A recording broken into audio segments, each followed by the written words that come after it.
Last week I wrote about how being resilient led to people being happier, less stressed and generally doing better in life, but that worryingly resilience was something that was seemingly going south with our young people. This week I'd like to look at some of the possible reasons for young people being less resilient and what we can do to maybe redress that balance.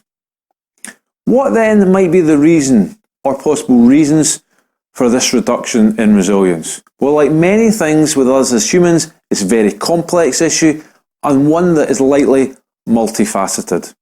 However, one thing is clear, like most things, resilience is something that can be learned and developed over time. It is not a skill that is generally innate to all individuals. Yes, some may have more of a predisposition to being resilient, but your level of natural resilience does not define the level of real-world resilience you can achieve. Let me give you an example from a different sphere. Two individuals may be born with different natural abilities in, let's say, tennis. Individual one may have a real natural ability. They pick up the racket, feels natural. They have good hand-eye coordination and they move about the court well. All these things are just there for them. Nature has dealt them a great hand in this area. Conversely, the second individual has been dealt a poor hand. They struggle to hold the racket properly, hand-eye coordination is not good, and anticipating where the ball is going and getting there does not come naturally for them. Clearly, the first individual, as things stand, is going to do better in a game of tennis between these two.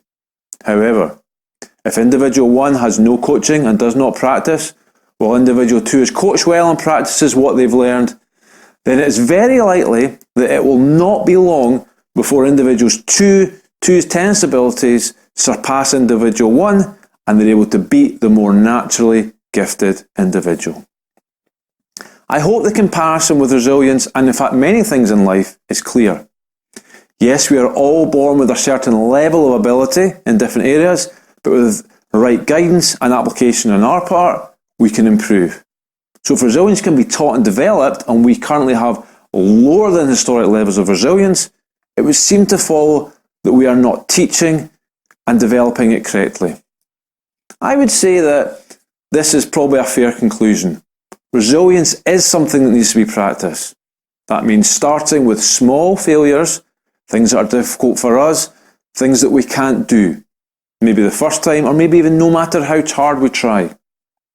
Children need to experience from a young age that there will be difficulties in life. They will lose at things, they will fail, and they will get upset. These are all natural parts of life. But I fear for many well-intentioned parents and possibly teachers, their love for their children can cause them to lose sight of the value gained by young minds of experiencing these challenges early on. The phrase parachute parents is sometimes used to describe parents who are always there to fly in and save the day for their child. And as a parent myself, I feel this drive to take away as much difficulty from my children's lives as possible. But I know that to cocoon them will only lead to bigger issues further down the line. It is well understood that the body responds to challenge by adapting and working to develop systems to cope with the new situation. This is true when a vaccine is given. The body gets a weakened, lower dose of the virus, and this allows the body to respond and deal with it so that when it comes across a full-strength virus, it is able to deal with it without being overwhelmed. Or if our muscles are used on a regular basis beyond their current ability, the body will adapt and build new muscles to cope with the new challenges they need to face. We therefore do our children and young people in our care no good when we solve every problem for them. Young people, from the earliest of ages, need to learn how to cope with difficult situations and the emotions that these bring.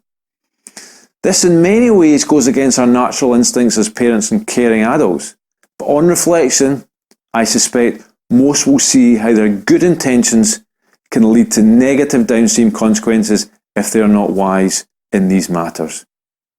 Getting the balance right of supporting a young person enough, but then also allowing them to make mistakes, suffer pain and discomfort, and then learn from the experience is no easy task. It is not something that any of us will get right the first time, or potentially even much of the time, I would suspect.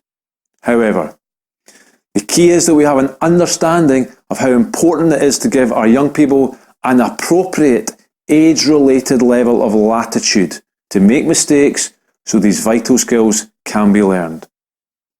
At the same time, it is imperative that we are graceful to ourselves when we do not get this balance correct, and realise that we too are on a journey of learning the best way to raise our young people. The alternative is to mollycoddle our children to such an extent that we completely suffocate their development.